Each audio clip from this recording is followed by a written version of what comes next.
So what we're going to have a look at today is a quick look at malnutrition and older people. Anybody who has heard me speak before will know that I bang on about malnutrition all of the time, and one of my colleagues is sat over there, so it's going to nod very vigorously, say yes, that's what I do. I'm going to look very, very briefly at screening for malnutrition, looking at the relationship between malnutrition and acute readmission, because obviously that's the main subject of my presentation, and then looking at treating malnutrition, but actually using a really simple way to treat, using food basically. I'm a dietitian. Dietitians, we tend to fall into two categories. Either we really, really like food, or we have a real aversion to food. I'm one of the ones who really, really likes food. So I think you can do an awful lot of things with food, including treating malnutrition. So that's basically where I'm coming from.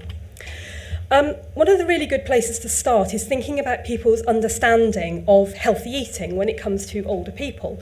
And actually most people in the UK population think healthy eating just means one thing. Healthy eating is what we hear in sort of the mass media. It's low fat, it's low sugar. It might include all the weird and wonderful fad diets that we hear about every day of the week that are climbing out of the woodwork left, right and centre, that as dietitians we spend our lives trying to counter and say, no, actually there's no evidence for this. It's just somebody making it up. But actually, the standard healthy eating that we know that comes from Public Health England, low fat, low sugar, don't snack between meals, have your 5 fruit and veg a day, pretty much that's what everybody thinks is healthy eating. But the thing is that healthy eating is different at different stages of our lives.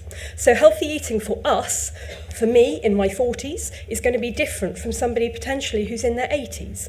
And so it's really important to think about how healthy eating might differ at different stages of the life cycle.